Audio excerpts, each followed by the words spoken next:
قدم قربان آوازخوان و شیرینکار خلقی از جماعت چگم نویه شمس‌الدین شوین به بیماری سخت گرفتار شده است و برای طبابت در خارج از تاجیکستان به کمک مولوی مخلصانش احتیاج پیدا کرده است. در این باره شیرینکاران گروه عربشاه با رهبری قربان نعمتوف که وقتهای آخر بیشتر به بلاگری و راه اندازی معرکه‌های خیریه مشغولند، با نشر ویدیوی عیادتشان از قدم قربان خبر دادند. قدم قربان فعلا در خانه دخترش در نویه واسه قرار داشته است، چون که به گفته او و همسرش منزل آنها در یک دهه دوردست جماعت چگم جایگیر شده. در صورت پیش آمدن ضرورت عاجل بردن او از آنجا به یگان مرکز طبی خیلی مشکل بود. قدم قربان در صحبت با گروه عربشاه نقل کرده است که 4 ماه باز خوب است و از درد قسمت راست شکمش چنان مینالد که حتی درست خیستن یا نشستن نمیتواند. او گفته است طبیبان جمهوری تا حال نتوانستند بیماریش را مشخص کنند و توصیه دادند که برای تشخیص و طبابت به خارج برود. همسر قدم قربان اشک در چشم نقل کرد که در وقتهای آخر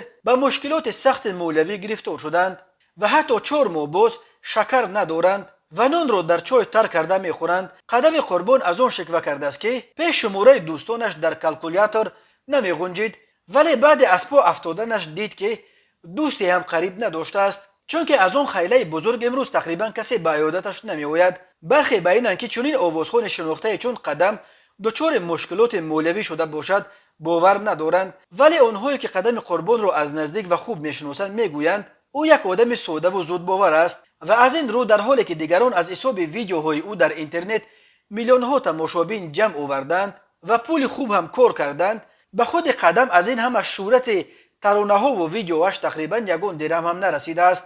قدم قربان یک آوازخوان تویگرد از جماعت چگم در سالهای آخر به طرز عجیب ترانه خوانیش شهرت زیاد پیدا کرد.